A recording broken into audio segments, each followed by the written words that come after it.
সম্মানিত সভাপতি উপস্থিত, আমাদের মাঝে যারা বক্তৃতা রাখার কথা ছিল কিন্তু সময়ের জন্য রাখতে পারবেন না, ঢাকা জেলার নেতা জনাব জামালউদ্দিন সরকার, ঢাকা জেলার নেতা এবং পরিবহনের নেতা জনাব আলহাজ কফিলউদ্দিন, সাবেক সাভার উপজেলা চেয়ারম্যান উপস্থিত, কামরাঙ্গীরচর প্রবীণ নেতা জনাব হাজী রফিক সহ উপস্থিত, আমাদের এই ঢাকা 2 আসনের অনেক শ্রদ্ধেয় নেতৃবৃন্দ, বিএনপি এবং অঙ্গ সহযোগী সংগঠনের নেতারা উপস্থিত আছেন এখানে।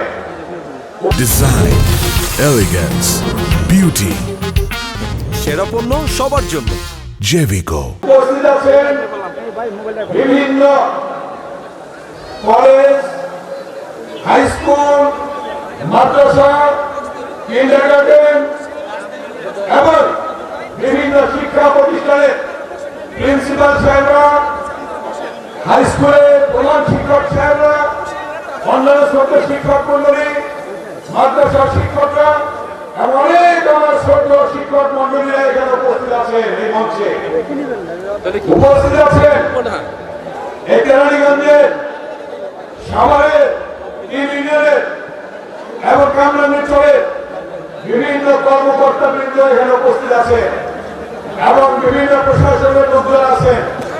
উপস্থিত আছেন এই ঢাকা 2 আসনের আমার শ্রদ্ধেয় বিশিষ্ট ব্যক্তিবর্গরা, মুরব্বিয়ানরা, বিএনপির জন্মলগ্ন থেকে যারা ছিলেন সেই সকল কর্মীদেরকে আজকে এখানে দাওয়াত করা হয়েছে এবং বিএনপি অঙ্গ সহযোগী সংগঠনের নেতা কর্মীরা এখানে উপস্থিত হয়েছেন।